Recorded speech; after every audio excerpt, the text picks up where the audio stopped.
여러분, 오늘은 우리 경제와 금융시장의 지금 상황이 어떤 의미를 갖는지, 그리고 여러분이 반드시 알아야 할 핵심 포인트들에 대해 차분하게 이야기해 보려 합니다. 최근에 금융위원장과 한국은행의 움직임이 심상치 않은데요. 과연 무엇이 문제인지, 그리고 이런 환경 속에서 우리가 어떤 생각과 태도를 가져야 하는지 함께 살펴보겠습니다. 가장 먼저 뱅크런이 뭔지를 설명드리겠습니다. 뱅크런은 은행이 파산할 수 있는 상황으로 몰리는 경우를 말합니다. 사람들이 은행이 혹시 망하는 거 아니야 라는 불안을 느끼는 순간부터 시작됩니다. 은행은 우리가 맡긴 돈을 금고에 그대로 쌓아두는 곳이 아니라 그 돈의 대부분을 기업 대출이나 투자로 굴리면서 운영되는데, 평소에는 모두가 동시에 돈을 찾으러 오지 않기 때문에 문제가 없습니다. 그런데 어떤 계기로 은행에 대한 신뢰가 흔들리면 사람들은 앞다퉈 예금을 인출하려고 몰려들고, 이때 은행은 당장 현금으로 돌려줄 수 있는 돈이 부족해집니다. 그러면 역시 위험한 거였네라는 불안이 더 커지고 더 많은 사람들이 돈을 찾으러 오면서 상황은 눈덩이처럼 악화됩니다. 결국 뱅크런은 은행이 실제로 부실해서라기보다 신뢰가 무너지는 순간 사람들의 공포가 현실을 만들어버리는 현상이라고 이해하시면 됩니다. 먼저 최근 금융당국이 긴급회의를 잇따라 소집하고 시장 안정 프로그램을 연장한 배경부터 이해해 봐야 합니다. 여러분도 느끼시겠지만 우리나라 국고채 금리가 3%대를 넘나드는 상황이 계속되고 있죠. 예를 들어 정부가 발행하는 3년, 5년, 10년 만기 채권 금리가 3%를 돌파하면서 그동안 안정적이라고 여겼던 금리 환경이 급변하고 있습니다. 이게 왜 중요한지 아시나요? 채권 금리는 경제 전반에 영향을 미치는 기준금리 역할을 하죠. 그런데 기준금리가 상승하면 은행이 돈을 빌릴 때 부담이 늘어나고 결국 대출금리도 덩달아 오르게 됩니다. 이런 변화는 실물 경제의 여러 부분, 특히 주택담보대출이나 기업대출에 큰 영향을 미치게 됩니다. 그런데 지금 상황은 단순히 금리가 높아진 것만으로 끝나지 않습니다. 금융위가 올해 초부터 국고채 금리 상승과 환율 변동성에 대해 경고의 메시지를 반복해서 내고 있다는 점에서 금융시장 자체가 위기 신호를 보내고 있다고 봐야 합니다. 여러분, 금융시장이 흔들릴 때 가장 먼저 영향을 받는 건 중소기업과 개인 서민입니다. 대기업도 긴축 재정에 들어가면서 회사채 발행을 연기하는 사례가 나오고 있으니 사실상 전방위적 긴장 상태라고 할 수 있죠. 그리고 이와 관련해 특히 주목해야 할 점은 은행채와 여전채 만기 구조입니다. 내년 1분기부터 은행과 여신 전문 금융회사들이 갚아야 할 채권 만기가 무려 70조 원에 이른다고 합니다.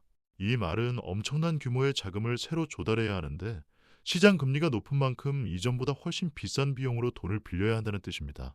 예를 들어 어떤 신용도가 좋은 은행이라 해도 과거 낮은 금리로 발행한 채권을 만기 때 갚고 다시 높은 금리로 자금을 조달해야 하니 대출 금리는 자연히 상승 압력을 받을 수밖에 없습니다. 결국 이 부담은 소비자와 기업에 전가될 수밖에 없죠. 그뿐 아니라 최근 코픽스 금리가 급등한 점도 큰 이슈입니다. 코픽스는 은행들이 실제 예금 등으로 조달한 자금의 평균 금리를 의미하는데, 지난 몇 달 사이에 0.2% 이상 급등하면서 주택담보대출 금리가 한 번에 크게 오를 조짐을 보이고 있습니다. 특히 영끌족이라 불리는 빚을 내서라도 집을 산 사람들이 많다는 점에서 이는 매우 우려스러운 상황입니다. 예를 들어 3개월 전에는 2.5%대였던 코픽스 금리가 이제 2.8%를 넘어서며 시중은행의 주택담보대출 변동금리가 6%에 육박하는 것도 나오고 있습니다. 대출 이자 부담이 가중되면서 소비 심리도 위축될 수밖에 없죠.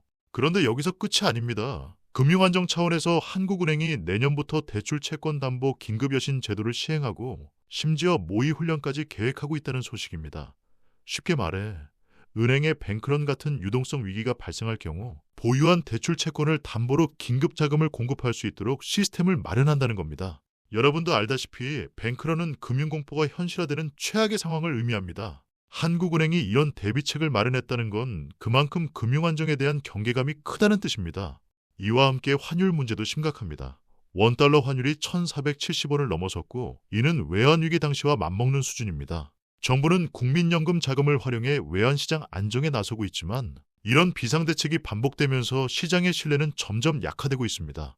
여러분, 환율이 급등한다는 것은 수입 물가 상승, 물가 불안 심화로 이어질 수 있어 결국 우리 일상생활과 재테크 환경에 악영향을 미친다는 점을 기억해야 합니다. 이 모든 상황을 종합해보면 지금 우리 금융시장은 단순한 조정 국면이 아니라 다각적 위험 요인들이 동시다발적으로 작용하는 매우 민감한 상태에 있다는 결론이 나옵니다. 여기서 중요한 건 여러분이 이 상황을 어떻게 받아들이고 대응하느냐입니다. 첫 번째로 단기적 시장 변동성에 일희일비하지 말아야 합니다. 금융시장은 늘 변화합니다. 하지만 부자의 사고방식은 흐름을 이해하고 내 자산관리 원칙을 지키는 것에서 시작됩니다. 예를 들어 급등하는 금리에 맞춰 무리하게 대출을 줄이거나 감정에 휩쓸려 투자 결정을 내리는 것은 오히려 위험합니다. 두 번째로, 장기적인 관점에서 투자와 재테크 전략을 설계해야 합니다. 지금은 위기지만 동시에 기회가 될 수 있습니다. 예를 들어 안정적이고 신뢰할 수 있는 자산에 분산 투자하고 금리 상승에 대비해 변동금리보다는 고정금리 상품을 적절히 활용하는 것이 좋은 전략입니다. 세 번째로, 무엇보다 금융시장의 위험 신호에 민감하게 반응하되 공포에 휩쓸리지 않는 정신적 준비가 필요합니다. 금융당국이나 중앙은행의 메시지, 시장 지표를 꾸준히 관찰하며 변화하는 환경을 이해하고 이에 맞는 대처 방안을 마련해 놓는 습관을 가지길 바랍니다. 마지막으로, 여러분 자신만의 안정망을 구축하는 것이 중요합니다. 비상시 유동성 확보, 부채 관리, 생활비 계획 등 기본기를 탄탄히 해두면 어떤 위기 상황에서도 흔들리지 않는 재정 기반을 다질 수 있습니다. 정리하자면 지금 우리 금융시장은 여러 위험 요소가 복합적으로 얽혀 매우 불안한 국면에 있습니다. 국고채 금리 상승, 채권 만기 집중, 코픽스 금리 급등, 환율 변동성, 그리고 은행의 유동성 위기 대비까지 모두가 예사롭지 않은 신호들입니다. 하지만 여러분이 이 상황을 냉철하게 인지하고 장기적이고 꾸준한 자산관리 원칙을 지켜나간다면 결코 흔들리지 않는 부의 기반을 만들 수 있습니다. 오늘 한 가지 명심해야 할 점은 시장의 급변 속에서도 자신만의 시스템과 원칙을 지켜라는 것입니다. 금융시장의 변동성은 언제든 찾아오기 마련이고 부자는 이 변동성 속에서 기회를 발견하고 위기를 대비하는 사람입니다. 여러분도 지금부터 내 자산의 흐름을 점검하고 대출금리, 투자 리스크, 자산 배분 등을 재점검하는 시간을 가지시길 추천합니다. 마지막으로 당장 내일부터라도 할 수 있는 작은 실천으로는 월별 가계부 작성과 대출 상환 계획 점검이 있겠습니다. 이 단순한 습관이 여러분의 재정 상태를 한눈에 볼 수 있게 하고 위기 상황에서 빠르게 대응할 수 있는 밑거름이 될 것입니다. 오늘 내용이 여러분께 도움이 되셨다면 구독과 좋아요는 저에게 큰 힘이 되고 채널의 연구 발전에도 큰 도움이 됩니다. 앞으로도 더 좋은 정보로 찾아뵙겠습니다.